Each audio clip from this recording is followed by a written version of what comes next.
Transmitimos desde la sede del Rotary Club Madrid Serrano, Hotel Intercontinental del Paseo de la Castellana. Ha tenido lugar la conferencia impartida por Mariano Gomá, cuyo título es De Sociedad Civil Catalana a Foro España Cívica. Y queremos resumir un poco el currículum de Mariano Gomá. Es un muy prestigioso arquitecto y escritor. Entre sus libros principales destacan 20 canciones desesperadas y un poema de amor, donde el autor presenta el proceso soberanista de Cataluña como una locura colectiva basada en la soberbia y las ansias de poder. Lo hace a través de artículos ácidos donde cabe el humor, la historia del pensamiento y la melancolía. Curioso mosaico sobre un momento histórico de la política catalana. Otro libro, titulado Cartas a un amigo que nunca tuve, donde reflexiona sobre cómo, llegando a la vejez, con la ilusión suficiente para creer que el mundo sigue siendo mejorable. Otro libro interesante e importante es Mi encuentro con África, que tiene un estilo directo y trabajado y la sensibilidad a flor de piel. Además de escritor y de arquitecto, Mariano Gomá es académico de la Real Academia de Bellas Artes de San Fernando. Ha realizado estudios en Grenoble, Francia, Cambridge, Reino Unido, y ha ejercido como profesor de la Universidad Politécnica de Turín, en Italia. Es miembro del capítulo español del Club de Roma, fue presidente provincial de la Cruz Roja de Lérida entre 2004 y 2014, fue presidente de Societat Civil Catalana y actualmente es presidente del Foro España Cívica. Está con nosotros, como decimos, Mariano Gomá. Presidente, tú como arquitecto, ¿qué es lo que más valoras para solucionar ese encaje de Cataluña en España? Porque evidentemente Cataluña es una parte muy importante de España. Bueno, si lo tengo que valorar como arquitecto, te diría que creatividad, sobre todo creatividad. Hay que ponerse a pensar cuál es el mejor camino para que Cataluña se sienta de nuevo integrante de España y España vuelva a sentir a Cataluña como una parte importante de España, sin la cual ni España ni Cataluña pueden sobrevivir. Pero esto hay que hacerlo con generosidad, por un lado, con tolerancia y con creatividad. El Foro España Cívica no admite partidos políticos como integrantes. Es algo ajeno a los partidos políticos. Forma parte solamente de lo que es, como su propio nombre indica, la sociedad civil. Sí, absolutamente. Nosotros, claro que hacemos política. Todo el que vive en este país y vive en este mundo hace política, ¿no? La polis, ¿no?, de los griegos. Es decir, que Pero no, es que nosotros no admitimos partidos políticos porque nuestro ideario no tiene siglas, ¿no? Nuestro ideario tiene solo las siglas del ciudadano, de la sociedad civil, del sufridor que vota para que luego a lo mejor los partidos políticos hagan lo contrario de lo que han prometido y hagan lo contrario a lo que hemos votado.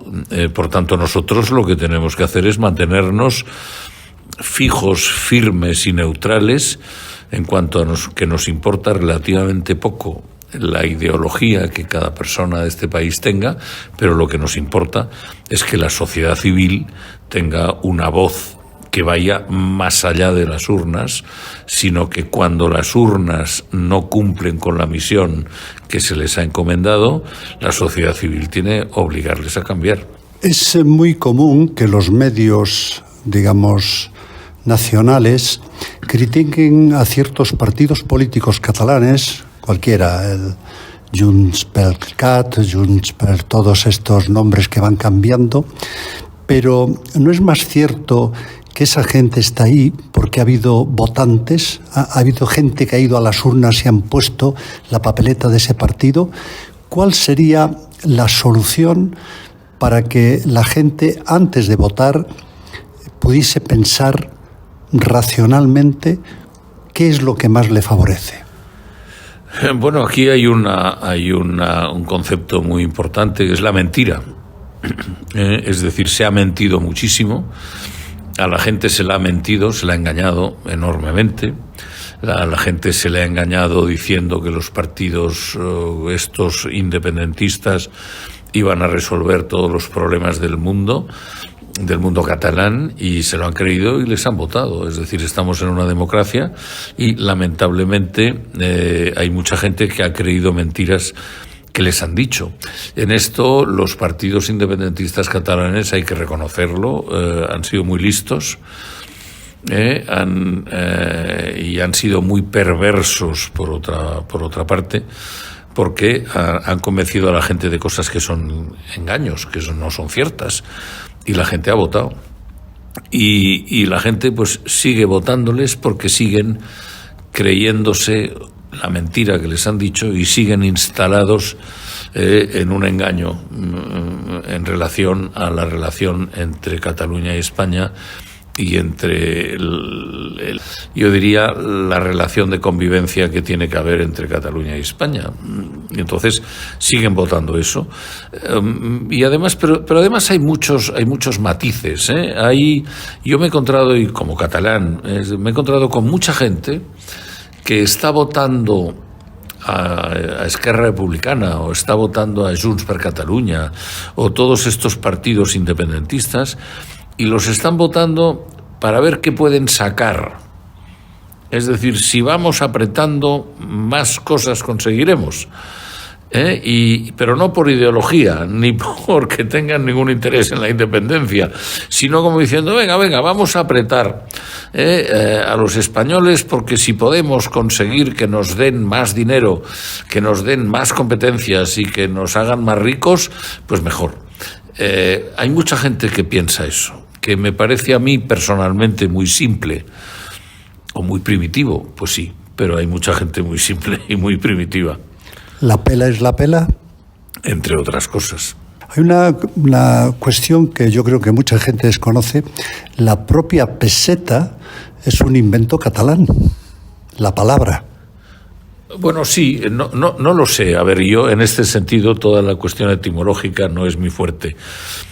Pero he oído y he leído que la peseta viene de la pesa, y la pesa en catalán es la pieza, y una moneda era una pieza.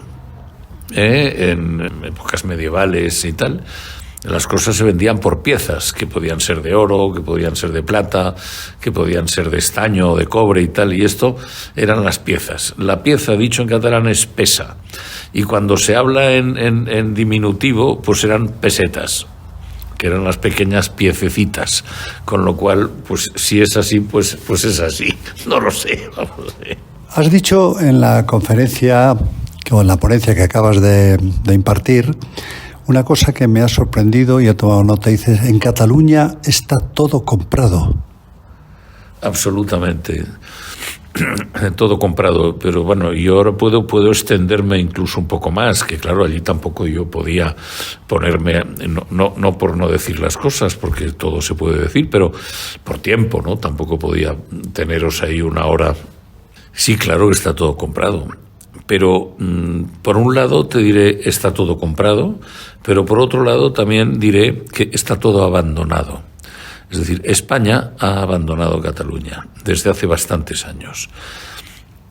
Y al haber abandonado Cataluña, pues bueno, Cataluña se ha encontrado que no tiene esa referencia española. Vamos a ver, por ejemplo, ya no digo en el resto de Cataluña, pero en Barcelona es que no hay banderas españolas. No las hay. Es decir, las banderas españolas están en capitanía, en los cuarteles del Bruc del Ejército, que es lo que queda, en la delegación del gobierno, en la residencia oficiales y en pocos sitios más. Y voy a contar una anécdota porque me parece muy importante.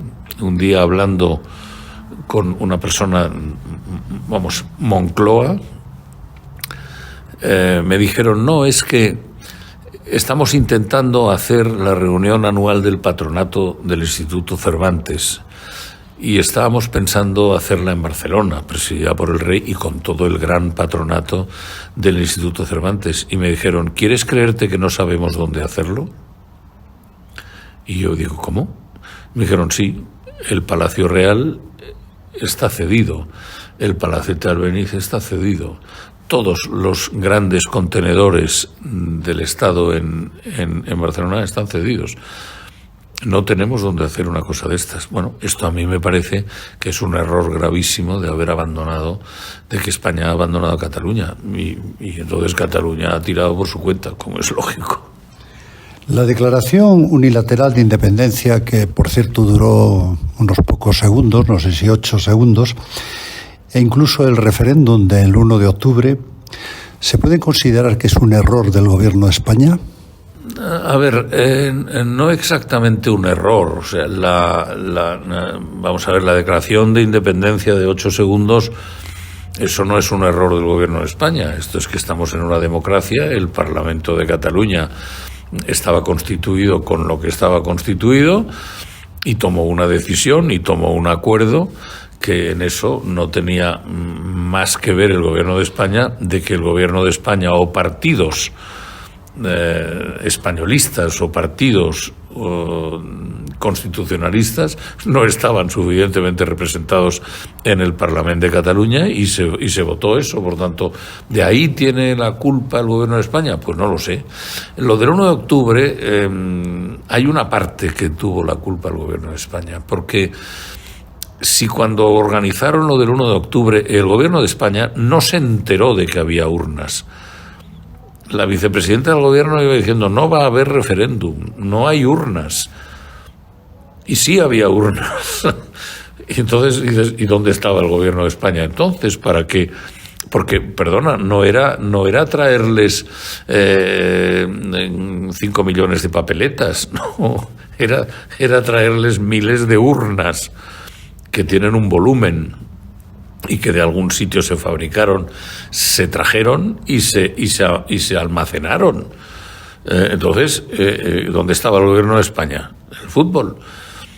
Claro, entonces esto por un lado. Por otra parte, he dicho y digo y sostengo que lo que buscaba el movimiento independentista era la foto, para poderla exportar a Europa y a todo el mundo, y obtuvieron esa foto, y esa foto la obtuvieron por culpa del gobierno de España, porque si el gobierno de España hubiera hecho un manifiesto global a toda España diciendo, mire, en Cataluña, de la misma manera de que hacen las fiestas al santo patrono, pues el domingo 1 de octubre quieren hacer una fiesta que en realidad es un ejercicio democrático para enseñar a los niños cómo se vota y qué es lo que es la democracia. Bueno, pues no hubiera pasado nada, absolutamente nada. ¿Por qué? Pues que las familias hubieran ido de allí, hubieran ido a votar, hubieran votado, luego hubieran salido en la prensa diciendo que han votado 5 millones, de los cuales 4.999.000 han votado que sí, y todo el mundo se lo hubiera tomado como un ejercicio de chirigota, como un ejercicio de juego floral o de ejercicios democráticos infantiles en los colegios. Bueno, en vez de esto, se enfrentaron enviando a la Guardia Civil y enviando a la Policía Nacional a sitios donde sabían exactamente que se iban a enfrentar con la gente y que les iban a provocar. Y les provocaron y eso provocó la foto. Si no hubieran hecho eso y hubieran pasado como diciendo, ¿cómo referéndum? Y el Barcelona con quien juega este domingo. Es decir, si se hubiera tomado desde el gobierno de España, se hubiera tomado como algo sin la más mínima importancia, tampoco hubieran podido exaltar la importancia de lo que tenía. Esa es mi opinión, es una opinión personal, quizás los políticos piensen diferente, o los de partidos políticos, pero a mi entender eso fue así. y obtuvieron lo que nunca hubieran podido obtener o tenido que imponer, que era la fotografía.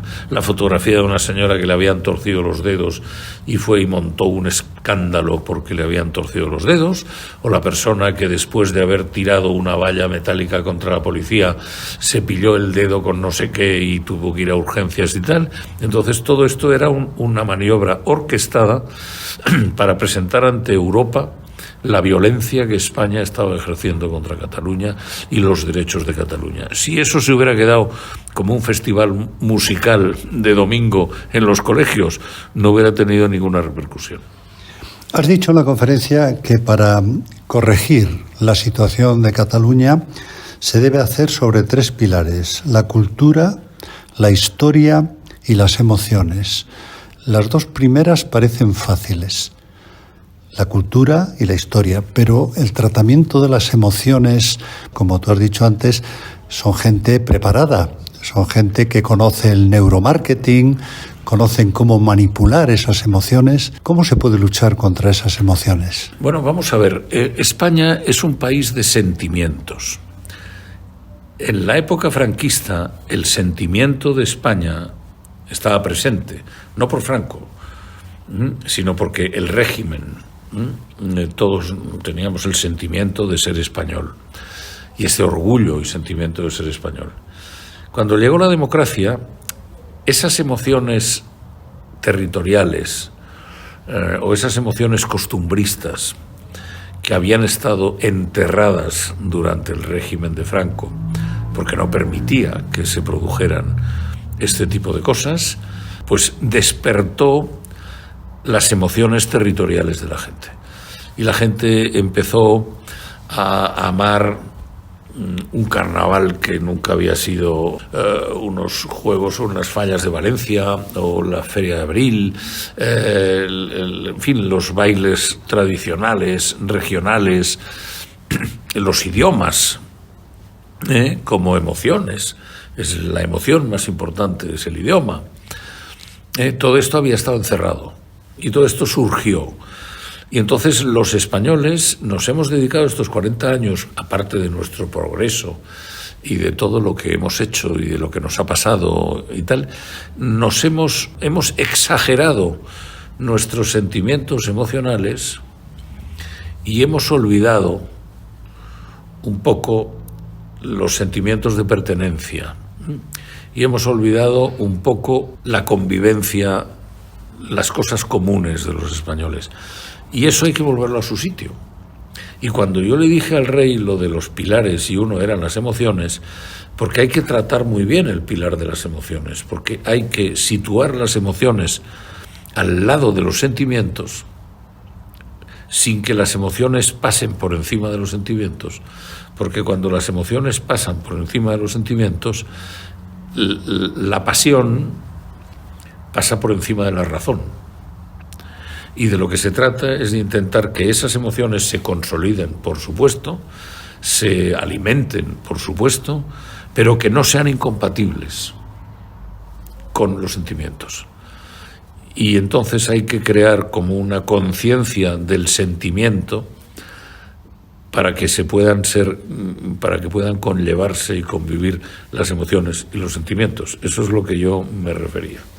Tú has sido fundador de la institución esta tan importante de Foro España Cívica, junto con Salvador Sánchez Terán, y tiene como finalidad, un poco en síntesis, coser España. Sí, tiene como finalidad que no se descosa, que no es coserla.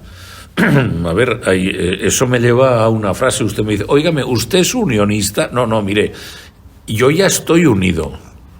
O sea, hay personas que me quieren separar, pero yo no soy unionista, yo estoy. Por tanto, España ya está cosida. Lo que tenemos que intentar es luchar para que no la descosan, para que no la rompan. Foro es una institución que admite solamente otras instituciones como asociaciones, o también pueden pertenecer personas físicas. Bueno, hay de todo, personas físicas. Lo que nosotros no queremos es hacer una sociedad con socios. ¿Por qué? Porque el concepto socio es un concepto un poco, yo diría, un poco perverso, ¿no? Futbolero.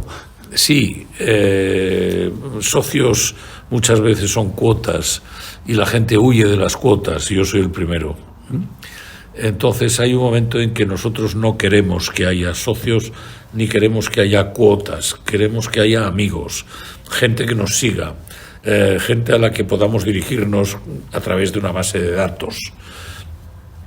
Y ese es el cuerpo de Foro España. Yo odio lo que representan las cuotas. Es decir, cada uno cuando abre la cuenta corriente cada mes y empieza a ver la cuota de aquí, la cuota de allá, del club de no sé cuántos, de los amigos de no sé qué y tal, hay un momento en que la gente odia eso. Y yo no quiero que necesiten una cuota para ser. Necesitan decirnos que quieren estar con nosotros en una base de datos, a los cuales, si hay una asamblea, convocaremos como una base de datos, y luego todo eso se convierte o se reduce a un consejo rector. Y ese consejo rector, que en estos momentos hay unos 30 personas, sí son personas que se han comprometido a colaborar. Y tenemos un mínimo presupuesto, porque todos somos voluntarios, no tenemos compromisos laborales ni empresariales ni tal, y ese Consejo Rector sí se ha comprometido a, entre todo el Consejo Rector, aportar una cantidad que cubra un presupuesto que consideramos mínimo para poder ejercer la actividad que hemos hecho. ¿Qué forma jurídica tiene? De asociación. Estamos pendientes porque no queríamos que fuera una fundación, entonces somos una asociación, y estamos pendientes de la calificación de asociación de interés social. Bueno, más que nada por un problema de que en un momento determinado, si en un futuro pudiéramos tener una sponsorización por parte de quien fuera, que no lo sé, pues esto podría ser desgravable como una donación. Esa es la diferencia de lo que pretendemos con que se nos hiciera asociación de interés social, pero mientras estamos a la espera somos una simple asociación ciudadano con sede social, con CIF, y con una estructura y unos estatutos, ¿no? Este pasado 21 de enero ha habido una importante manifestación en Madrid y ya se habla del espíritu del 21 de enero. ¿Qué representó desde el punto de vista de Foro España Cívica esa manifestación? Bueno, representó una gran satisfacción porque Foro España Cívica, al lado de otras asociaciones, pero eminentemente como líderes de la acción o de la idea, bueno, convocamos una manifestación limpia, libre y en las condiciones que hemos estado hablando, y se presentó allí una multitud de gente para apoyar nuestras tesis, para apoyar nuestra queja, y para levantar la voz de la sociedad civil. Claro, no pudimos tener mayor satisfacción que ver que todo ese trabajo, toda esa energía y toda esa voluntad que hemos estado teniendo en estos últimos años, pues se acaba materializando en una cosa como esta, ¿no? Me gustaría unas pequeñas palabras para ir acabando esta entrevista sobre cómo se ve también desde Foro España Cívica no hablo de ley de educación, hablo de las leyes de educación que un partido gobernante la cambia, llega el otro, la vuelve a cambiar. Yo creo que los niños, los chicos estos de instituto, de colegios, están despistados. Sí, claro. A ver, por supuesto lo vemos como un verdadero desastre. Pero un desastre de un tamaño descomunal, porque puede haber una mala política económica que provoque un desastre económico, pero la economía siempre está fluctuando, pero una mala política educativa representa introducir un virus en todas las nuevas generaciones. y si introducimos un virus en los niños, ese virus lo van a exteriorizar cuando sean mayores. Y ese virus de los engaños, de la falsa historia, de no poder hablar en su propio idioma, y todas estas cosas, va a crear una generación de minusválidos, con perdón, o de gente discapacitada, porque no van a tener la capacidad cultural ni la capacidad de comunicación en los grandes idiomas del mundo. Y eso es el lanzar a la hoguera a toda una generación de gente joven. Por eso nos parece una verdadera aberración, y una de las cosas en las que estamos trabajando, y sobre todo en el tema que hemos hablado de la agenda del cambio, es que a ver si de una vez en este país podemos empujar la sociedad civil para que los partidos políticos, aunque sea una vez, se pongan de acuerdo en una cuestión tan fundamental para el futuro del país como es la educación. Y la última cuestión.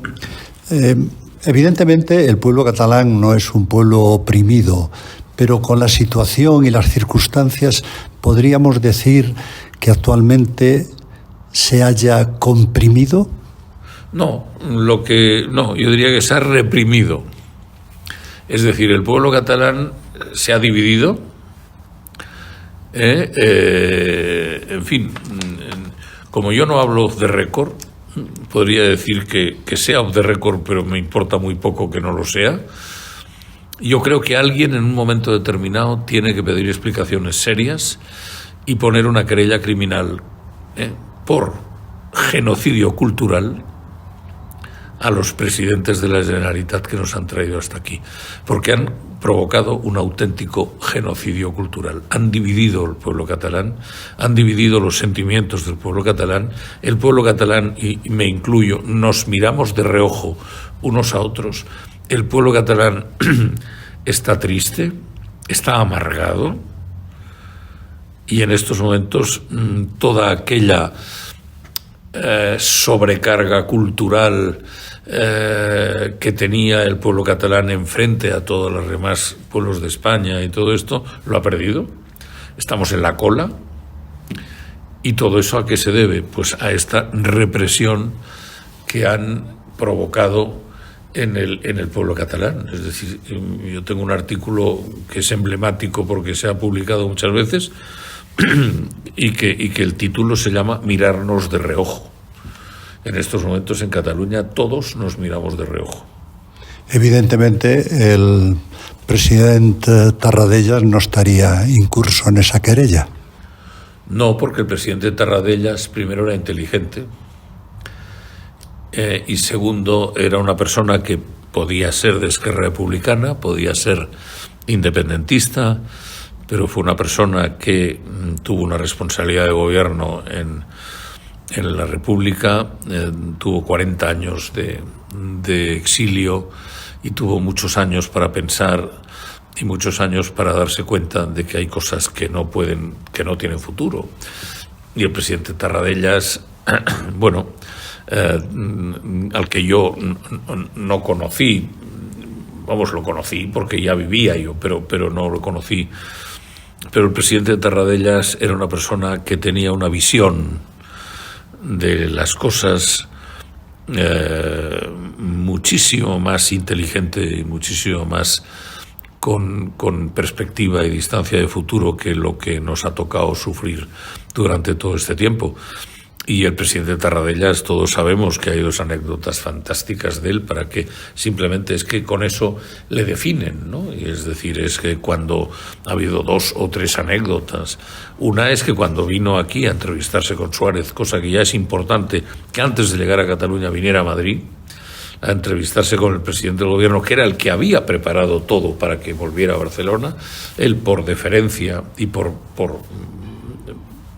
yo diría, por grandeza, viene a Madrid, se sienta con Suárez, hablan de todo, no se entienden en nada, pero cuando salió y cogió el micro en las puertas de la presidencia de gobierno, dijo: ha ido estupendamente bien, nos hemos entendido en todo. Esa es la grandeza que tuvo Tarradellas. otra grandeza fue cuando se le presentó un activista catalán que era un payaso, que se llamaba Xirinacs. Que era cura. Que era cura. Y se le presentó y no sé qué, y Tarradellas le miró y solo mirarle le dijo: ¿es que va usted de excursión hoy? Es decir, por la manera que llevaba solamente de vestir. Y luego la tercera, que fue la gran famosa frase que dijo: en política se puede hacer de todo menos el ridículo. Y ya ve el pobre Tarradellas lo que están haciendo con su Cataluña, el ridículo de excursión y además peleados todos y enfadados todos. Pues hemos llegado al final. Esto han sido las palabras de Mariano Gomá, que es el presidente de Foro España Cívica. Muchísimas gracias, Mariano. Gracias a vosotros.